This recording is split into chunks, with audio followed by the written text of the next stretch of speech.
नमस्कार, आप सभी का स्वागत है यूथ अध्ययन के चैनल पे। साथियों, एक बार फिर से मैं आप सभी के बीच एसपी जेबीटी और बीएड एंट्रांस 2026 के लिए जीके का पार्ट 2 लेके आ चुका हूँ। पार्ट 2 का जो पहला क्वेश्चन है कि बाबा बड़बाग सिंह मेला हिमाचल प्रदेश के किस जिले में मनाया जाता है। अगर बात करें बाबा बड़बाग सिंह मेले की, तो ये हिमाचल प्रदेश के ऊना जिले में मनाया जाता है। ऑप्शन नंबर बी यहाँ पे बिल्कुल सही हो जाएगा। अच्छा, एक बार क्वेश्चन पूछने वाले ने क्वेश्चन क्या पूछ लिया था। क्वेश्चन पूछने वाले ने क्वेश्चन पूछा था कि बाबा बड़बाग सिंह मेला ऊना के किस जगह पे मनाया जाता है। तो ये ऊना में तो मनाया जाता है, लेकिन ऊना के भी मैडी में मनाया जाता है। इस बात को आपने डिटेल से याद रखना है। साथियों, एक बार क्वेश्चन पूछने वाले ने क्वेश्चन पूछा था कि जो बाबा बड़बाग सिंह मेला है वो किस महीने में लगता है। तो बाबा बड़बाग सिंह जो मेला है वो जून माह में लगता है। इस बात को आपने डिटेल से याद रखना है। साथियों, ये सारे के सारे क्वेश्चन बहुत बहुत इंपॉर्टेंट है, बार बार परीक्षाओं में पूछे जाते हैं। साथियों, एक बार क्वेश्चन पूछने वाले ने क्वेश्चन पूछा था कि चिंतपूर्णी मेला हिमाचल प्रदेश के किस जिले में लगता है। अगर बात करें चिंतपूर्णी मेले की, तो ये हिमाचल प्रदेश के ऊना जिले में लगता है। ये बात आपको डिटेल से याद रखनी है। साथियों, अगर आप भी तैयारी कर रहे हैं एचपी जेबीटी और बीएड एंट्रांस की, तो इसके लिए हमारा नया बैच आज से शुरू हो रहा है, जो कि 20 से 25 दिन का क्रैश कोर्स रहने वाला है। तो अगर आप हमारे बैच के साथ जुड़ना चाहते हैं तो 7876145409, और अगर आप हमारे ग्रुप या हमारे बैच के साथ जुड़ना चाहते हैं, आप भी तैयारी कर रहे हैं बीएड एंट्रांस और जीबीटी एंट्रांस के लिए, तो ये बैच आपके लिए बहुत इंपॉर्टेंट रहने वाला है। आप इस नंबर पे कांटेक्ट कर सकते हैं 7876145409। साथियों, अगर बात करें आपके चिंतपूर्णी मेले की, चिंतपूर्णी मेला ऊना में लगता है। इसके अलावा एक क्वेश्चन पूछा गया था, एंट्रांस का ही क्वेश्चन है कि पिपलू मेला कहाँ पे लगता है।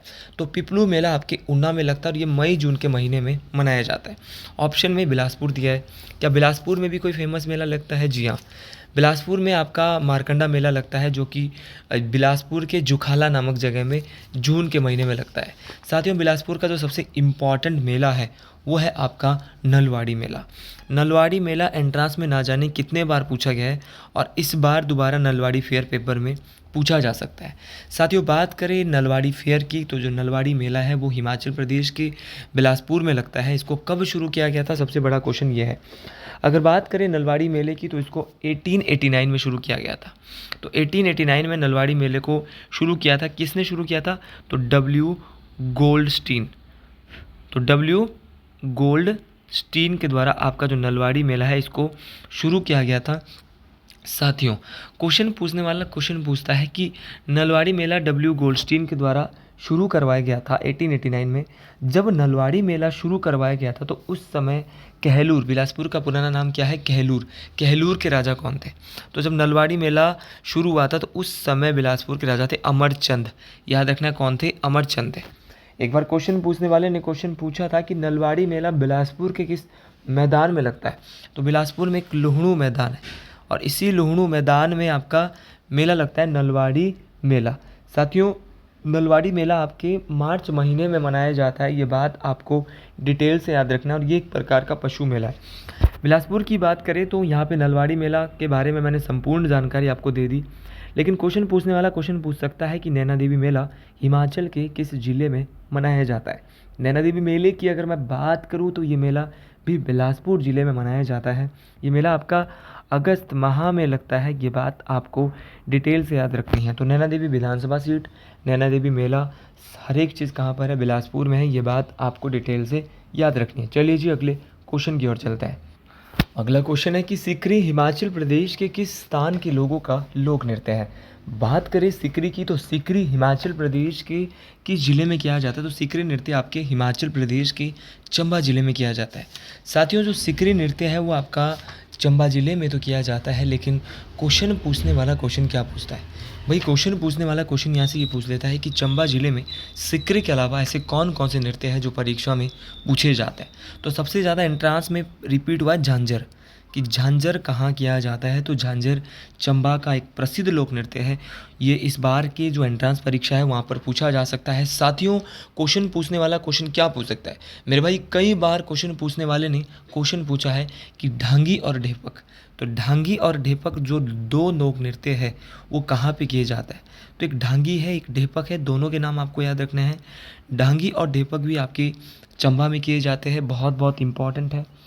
साथियों, झांकी और हंटेर, अगर बात करें झांकी और हंटेर की, तो झांकी और हंटेर लोक नृत्य भी कहाँ किए जाते हैं, आपकी चंबा में किए जाते हैं। अच्छा, उसी प्रकार आपका घुरेई घुरेई नृत्य भी आपका चंबा जिले में किया जाता है। साथियों, एक नृत्य है पंगवाल, कई बार पूछा गया है। पांगी, आपका पांगी घाटी आपकी चंबा में, इसीलिए वहाँ पे पंगवाल नृत्य किया जाता है। तो पंगवाल नृत्य भी आपका कहाँ पे है, तो पंगवाल नृत्य आपकी हिमाचल प्रदेश के चंबा जिले में किया जाता है। साथियों, ये सारे नृत्य आपके हिमाचल के चंबा जिले में किए जाते हैं, लेकिन कुछ और नृत्य है जो बार बार परीक्षाओं में पूछे जाते हैं, जैसे कि आपका क्यांग नृत्य कहाँ होता है। अब जहाँ भी आपको पीछे यांग दिख रहा है, जैसे कि क्यांग है, आपका वाख्यांग है, आपका क्यांग है, वाख्यांग है, आपका बोयांगचू है, आपका राक्षस नृत्य है, ये सारे के सारे नृत्य कहाँ किए जाते हैं, तो ये सारे के सारे नृत्य आपके किन्नौर में किए जाते हैं। तो आपका क्यांग भी किन्नौर में किया जाता है, वाख्यांग भी किन्नौर में किया जाता है, वोयांगचू भी किन्नौर में किया जाता है। आपका एक राक्षस नृत्य है जिसको छंब बोलते हैं, छंब, तो राक्षस नृत्य छंब हिमाचल के किस जिले में, तो ये हिमाचल प्रदेश के किन्नौर जिले में किया जाता है। ये बात आपको डिटेल से याद रखना है। एक बार क्वेश्चन पूछने वाले ने क्वेश्चन क्या पूछ लिया था कि आपका लांबर नृत्य हिमाचल के किस जिले में होता है। तो लांबर की मेरे भाई बात करें तो लांबर नृत्य आपकी हिमाचल के किन्नौर जिले में किया जाता है। ये बात आपको डिटेल से याद रखनी पड़ेगी। चलिए जी, अगले क्वेश्चन की ओर बढ़ने से पहले मनाली कुल्लू के भी कुछ नृत्य देख लेते हैं। कुल्लू की सबसे फेमस है कड़थी। कुल्लू की कड़थी बहुत फेमस है, आपको भूलनी नहीं है। कुल्लू में आपका स्वांग टेगी नृत्य है, बहुत बहुत इम्पॉर्टेंट है। कड़ती है, आपका रुचका है, आपका उजग जामा है, तो उजग जामा है आपका। ये सारे के सारे नृत्य आपके कहाँ पर होते हैं, कुल्लू में, लेकिन कड़ती सबसे इम्पॉर्टेंट है, तो कड़ती को आपके भूलना नहीं है। और जैसे कि मैंने आपको किन्नौर की बताया, क्यांग, वाक्यांग, बोयांगछू, ये भी बार बार रिपीट हो रही है। अच्छा, सिरमौर, भाई सिरमौर का दो तीन डांस ऐसे जो बहुत पूछ रहे हैं एंट्रांस में। सिरमौर का एक झूरी, तो झूरी नृत्य हिमाचल के किस जिले का है, तो ये आपके हिमाचल प्रदेश के सिरमौर जिले का है। झूरी के अलावा मैं बात करता हूँ बूढ़ा। बूढ़ा नृत्य बहुत फेमस है, इसको आपने भूलना नहीं है, बूढ़ा बहुत फेमस है। बूढ़ा नृत्य भी आपके हिमाचल प्रदेश के सिरमौर ज़िले में ही किया जाता है। तो इस सारे डांसेस आपको डिटेल से याद रखने हैं। चलिए अगले क्वेश्चन की ओर बढ़ते हैं। अगला क्वेश्चन बहुत बहुत इम्पॉर्टेंट क्वेश्चन है कि हिमालय पर लाल छाया पुस्तक किसके द्वारा लिखी गई है। तो हिमालय पर लाल छाया पुस्तक बहुत बहुत इम्पॉर्टेंट है। ये किताब जो लिखी है वो लिखी है किसने, तो ये किताब जो लिखी है वो लिखी है आपकी आपकी शांता कुमार के द्वारा। तो शांता कुमार के द्वारा एक बुक लिखी है जिसका नाम है हिमालय पर लाल छाया। हिमालय पर लाल छाया के अलावा शांता कुमार की और भी बहुत सारी किताबें हैं जो इस परीक्षा में पूछी जा सकती हैं। साथियों, इसके अलावा धरती है बलिदान की, ये किताब भी शांता कुमार ने ही लिखी है। आपकी बहुत बहुत इंपॉर्टेंट है, पहाड़ बेगाने नहीं होंगे, ये किताब भी शांता कुमार के द्वारा ही लिखी है। साथियों, शांता कुमार की एक बुक है बहुत इंपॉर्टेंट है, लाजो। लाजो भी शांता कुमार की है। एक कई बार पूछी गई मृग तृष्णा, तो मृग तृष्णा, लाजो, धरती है बलिदान की, पहाड़ बेगाने नहीं होंगे, हिमालय पर लाल छाया, और साथियों एक और इनकी राजनीति की शतरंज। तो राजनीति की शतरंज, ये सारी की सारी किताबें, लाजो, मृग तृष्णा, पहाड़ बेगाने नहीं होंगे, हिमालय पर लाल छाया, सारी किताबें जो लिखी है वो लिखी है शांता कुमार ने। साथियों, क्वेश्चन पूछने वाला क्वेश्चन इतना आसान नहीं पूछेगा। क्वेश्चन पूछने वाला क्वेश्चन ये भी पूछ सकता है कि आप ये बताइए कि जो राजा रणजौर सिंह है वो कौन है। तो राजा रणजौर सिंह की मैं जब बात करता हूँ तो इनके द्वारा एक फेमस बुक लिखी गई है जिसका नाम है तारिक ए रियासत सिरमौर। क्या है किताब का नाम, तो किताब का नाम है तारिक ए रियासत सिरमौर। तो तारिक ए रियासत सिरमौर जो किताब है वो लिखी है राजा रणजौर सिंह ने। साथियों, नाम दिया है एलसी पांडे। एलसी पांडे की मैं जब बात करता हूँ तो एलसी पांडे के द्वारा कौन सी बुक लिखी गई है जो कि परीक्षा में पूछी जाती है, तो ये एलसी पांडे नहीं है, ये एलपी पांडे थे। और एलपी पांडे के द्वारा एक बुक लिखी है प्राचीन हिमालय। तो प्राचीन हिमालय बुक लिखी है एलपी पांडे ने। साथियों, एलसी प्रार्थी का मतलब है लालचंद प्रार्थी। लालचंद प्रार्थी ने एक बुक लिखी है जो बहुत बहुत इंपॉर्टेंट है, वो है आपकी कुल्लूत देश की कहानी, ये एंट्रांस में 3 से 4 बार पूछी गई जेबीटी में। कुल्लूत देश की कहानी, तो इस बार भी रिपीट हो सकती है कि कुल्लूत देश की कहानी जो बुक है उसके राइटर जो है वो है आपके कौन, लालचंद ब्रार्थी। ये बात आपको डिटेल से मोस्ट इम्पॉर्टेंट तरीके से याद रखनी है। साथियों एंट्रांस में एक किताब बहुत पूछी जाती है और वो किताब है आपकी कौन सी, वो है आपकी बहुत इम्पॉर्टेंट है, हिस्ट्री ऑफ मंडी। तो हिस्ट्री ऑफ मंडी लिखिए विक्रम कायस्थ के द्वारा। और अगर सेम क्वेश्चन आ गया हिस्ट्री ऑफ मंडी स्टेट तो है जे हचिक्सन। अगर तो आएगा हिस्ट्री ऑफ मंडी स्टेट आएगा तो मनमोहन सिंह आएगा, माफ़ी चाहूँगा। और अगर हिस्ट्री ऑफ मंडी आएगा खाली तो विक्रम कायस्थ आएगा। अब साथियों क्वेश्चन एक और पूछा जाता है। क्वेश्चन क्या पूछा जाता है? क्वेश्चन पूछा जाता है कि आपकी ये किताब किसने लिखी है, Bilaspur past present and future. तो Bilaspur past present and future जो किताब है वो लिखी है आपके किस व्यक्तित्व ने, तो वो लिखी है आनंद चंद, जो कि बिलासपुर के अंतिम राजा भी थे। तो इनका नाम भी आपको ज़रूर याद रखना है। तो Bilaspur past present and future किताब लिखी आनंद चंद ने। हिमालयन सर्किट ये तो आपको याद रखनी पड़ेगी, हिमालयन सर्किट जीडी खोसला। तो जीडी खोसला ने लिखी है हिमालयन सर्किट। भाई साहब भूलना नहीं है, क्वेश्चन यहीं से आएगा और कहीं से आने वाले नहीं है, बस आपको इन सभी क्वेश्चन को पढ़ते हुए जाना है। मैं बोल रहा हूँ इस सीरीज़ को ज़्यादा से ज़्यादा जो भी आपका दोस्त सहेली या मित्र तैयारी कर रहा है, भाई बहन, उन सभी तक ये वीडियो पहुँचा दीजिए, क्योंकि videos BEd entrance JBT entrance के लिए रामबाण साबित होने वाली है। किताब जो बहुत पूछी जाती है कांगड़ा पेंटिंग, तो कांगड़ा पेंटिंग लिखी है एम.एस. रंधावा। तो एम.एस. रंधावा, और माफ़ी चाहूँगा आपसे पिछले 2-3 दिनों से यूट्यूब के अंदर वीडियो अपलोड नहीं कर पाया हूँ स्वास्थ्य कारणों की वजह से, और अब थोड़ा सा ठीक है तो अब आपके बीच आया हूँ। और महादेव की कृपा रहनी चाहिए। आप सभी लोग कमेंट बॉक्स में ज़रूर लिखें हर हर महादेव। अगला क्वेश्चन है कि हिमाचल प्रदेश में कितने नगर निगम कार्यशील हैं? साथियों वैसे तो नगर निगम 5 थे, लेकिन अब 3 और जोड़ दिए हैं तो कितने हो गए 8। आपको ये नई जानकारी पता होनी चाहिए। ये 2025 में 3 नए नगर निगम जो जोड़े वो कौन कौन से थे? तो वो थे हमीरपुर, ऊना और बद्दी। तो हमीरपुर, ऊना और बद्दी, इन 3 को नए नगर निगम बनाए गए हैं और अब इनकी जो संख्या है 5 से 8 हो गई है। और ये जो है वो सुक्खू सरकार ने ही किया है कि नगर निगम अब बढ़ाकर 5 कर दिए जाएँ। ठीक है, तो ये सारे के सारे मोस्ट इम्पॉर्टेंट हैं। लेकिन कैबिनेट ने 3 नए और नगर निगम को मंजूरी दी है। तो 5+3 अब 8 नगर निगम अब हो गए। ये बात भी आपको डिटेल से याद रखनी पड़ेगी। अगला क्वेश्चन है कि हिमाचल प्रदेश में किस जल विद्युत परियोजना की उच्चतम जनन क्षमता है? बात करें आपकी which hydro project in Himachal Pradesh has the highest generation capacity. तो भाई हिमाचल का वो कौन सा जिला है जिसकी जल विद्युत परियोजना उच्चतम जनन क्षमता है? तो वो है आपका पार्वती जल विद्युत परियोजना। साथियों बात करें पार्वती जल विद्युत परियोजना की तो ये आपके कितने मेगावाट की है? तो ये आपके 2051 मेगावाट की है। ये बात आपको डिटेल से याद रखनी पड़ेगी। साथियों क्वेश्चन पूछने वाले क्वेश्चन पूछता है कि ये हिमाचल प्रदेश की सबसे बड़ी जल विद्युत परियोजना हिमाचल के किस जिले में है? तो आपकी जो पार्वती जल विद्युत परियोजना है वो आपकी हिमाचल प्रदेश की कुल्लू जिले में है। और ये पार्वती नदी के ऊपर, जो कि व्यास की सहायक नदी है। और ये पार्वती जल विद्युत परियोजना है, इसको किसके द्वारा एग्जीक्यूट किया गया है, इसको किसके द्वारा बनाया गया है? तो साथियों इसको बनाया है एनएचपीसी। तो इसको एनएचपीसी के द्वारा इसको बनाया गया है। ये बात आपको डिटेल से याद रखनी पड़ेगी।